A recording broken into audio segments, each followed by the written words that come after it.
Hey, it's Soozie here, out and about with Miss CRISSY for WrokDown TV, and we're over at the Flying Saucer Club, and we are so excited because we have found Mr. Peter Cupples. You are easily excited. Hello, Peter. Hi, how are you doing? Real good. Excellent. So you're down here doing some gigs? Yeah, well, you know, this is my home, Yep. basically, and well, it hasn't been for the last 11 years. I've been living in Brisbane, but I love coming back here. In fact, I used to live just down the road here in Davis Street. I could have just walked up to this gig tonight. So the old hood, huh? Just, this is it, yeah, Yeah. yeah. So Brizzy's a nice part of the world? Well, it is, yeah. It's a beautiful, it's a lovely boutique city, and the weather's generally pretty good. So yeah, it's a nice place. But I'll be moving back here sometime in the new year. How nice. You'll miss the beach though. You probably I lived up there for a while, you'll miss the beach. Yeah, well, I don't get to see much of the beach. Yeah. So you're a Melbourne boy, born and bred. I remember seeing you on lots of shows like, I don't know, Midday Show and was it Carols by Candlelight that I would see you at often? Yes, you did. 15 years, yeah, I suppose that's often enough. Yeah. And I used to do the kids segment with Humphrey and Sandra. I did, I think, probably about 8 years of that. I took over sort of not long after Ricky May died, and up until pretty much High Five came along. And yeah, but going right back to Countdown Days and Sounds Unlimited and all that sort of stuff. And of course, and then I was a regular with Steve Vizard's show, That's right. which was another great show, great band, yeah. Because you had that wonderful band Stylus. Did and indeed. Summer Breeze, I think, was it Seals and Croft did the original of Yeah, that? I did, yeah. But what a beautiful song. Oh, it's gorgeous, isn't it? And every time I hear that, I'm young again. Yeah, you are. It's a great one. No, it is a fantastic song, and it doesn't matter. Look, that's the thing about great songs. You know, if you treat them with respect, they'll always sound great, be great. So yeah, that we just kind of did it our way, and it worked for us, and it was great. Of course, tonight, you know, I've got Ronnie Pierce from Stylus, the guitar player, playing with me, and we'll be doing Summer Breeze, you know. Because you guys recently had another album release, was it 2010 or something in Japan? Did I read that? That is correct. Across time. Time, that's it. Very good. You've done your homework. I do.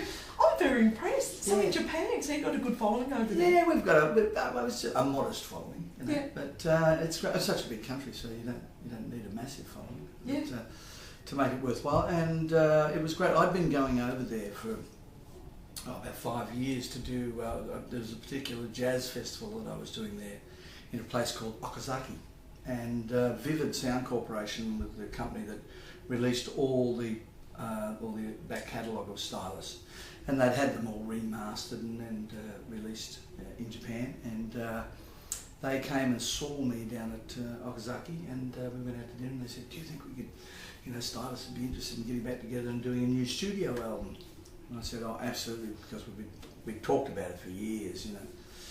We just needed to find somebody with the funds to do it. Yeah. So no, very happy to fund it. So we recorded it in a terrific studio in the Tullabudgera Valley. I know Tullabudgera, yeah. So up on the coast, yeah, up near Currumbin. Well, yeah, the hinterlands of the Gold Coast, yeah. And it's great. Oasis, and a friend of mine owns it, and he spared no expense with the studio, so it was great. It was a lovely environment. It was great for us because he built this beautiful house for himself out of sandstone, but also he built a beautiful cottage out of sandstone, and the studio out of sandstone. It was kind of like a U shape with a massive pool in the middle. Oh, and gorgeous, the cottage, we stayed there, you know, for the week while we were putting down all the backtracks, and that was great for us because it was just that just connecting again, you know, from the old days. And of course, you know, lots of stories started flying around, and you know, for a bit, and. Yeah. Did you nick down to Currumbin for a surf? Down in the alley there? No surfing. You're from a musical family. I was reading that your grandparents played too, and your parents? Yeah, both, yeah. My father's family, they had a family band. Yeah. My grandfather played fiddle, grandma played piano, Dad played mandolin, and Uncle Gordy played the accordion, and they used to play at local dances and that sort of stuff, you know. Yeah. My grandparents moved down from Glenrowan. They'd been up there in about the time of the Kellys and that sort of stuff. They owned a little wine saloon in Glenrowan, and they moved down to Gippsland, and that's where I grew up, a little town called Woodside. Oh, wow. Gippsland. And what brought me to Melbourne originally was I was recruited by Footscray to play football. I was going to ask you that next. I could have when I heard that.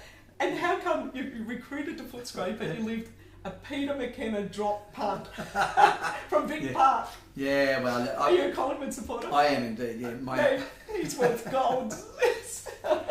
Yeah, tragic actually. But, no, I love it. I'll join your tragedy. Oh, beautiful. No, my auntie lived in the commission flats there in Collingwood, and when my brother and I moved down, I worked in a factory in Collingwood and lived with her. What do you do in the factory? Oh, I made nuts and bolts. Of course you do. Yeah. and I would travel out on the train to the Whitton Oval 3 nights a week for training.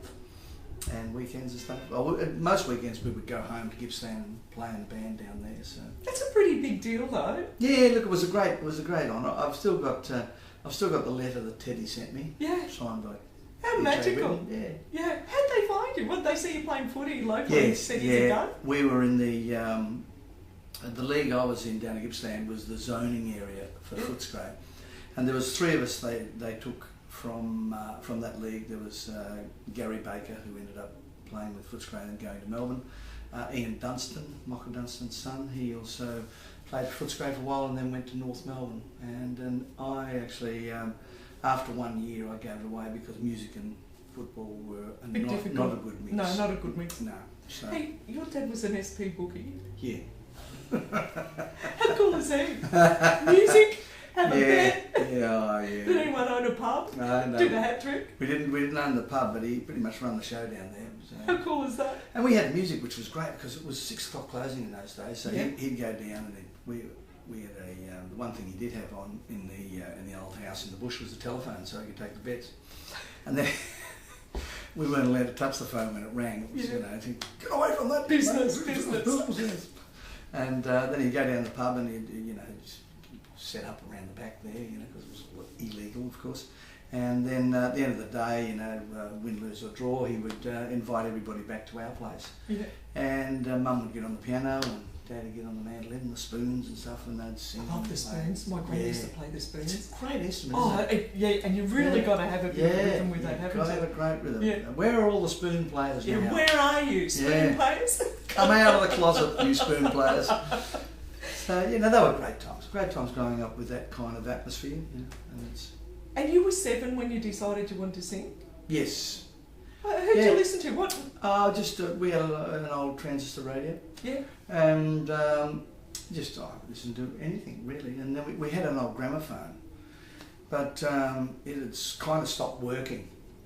But we still had the old 78 records, and I put it on, and we'd just use our finger. Wind it around, with our finger. But, we didn't know what tempo it was. Yeah. So wind it up a bit more. It might have been in B flat, and it was meant to be in K demolished. I don't know. But, and just listen to music. And I just always loved music. I loved the fact that Mum and Dad both played. There was instruments around. There were guitars and stuff. So I just started picking them up and playing. And you play a few instruments? Oh, not very well, but yeah. Yeah, you do. Yeah. You're playing pretty damn well. Oh, thank you, man.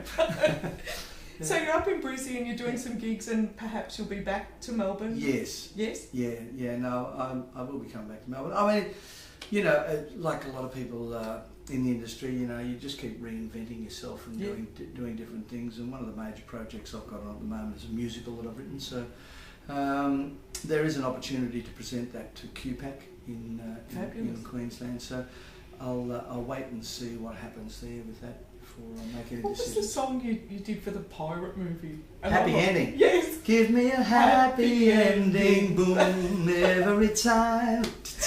I watched the pirate movie. Did you? You're the one. Yeah, I'm the one. Now it's a cult following. It's just a very small cult. Yeah. Just you. Johnny Depp, where were you when we were there? That's right. Yeah. So, that was a great soundtrack. Terry Britton wrote the music to that. Yeah. And that song, doing that song, of course I had David Hirschfelder in my band then, and Dave arranged it. And we did it on the Don Lane show. And Peter Feynman was the producer of the Don Lane show then. And he said, look, I love that song. And we've got the opening of the Entertainment Centre in Sydney coming up, and I'd like for you to do that as the closing number.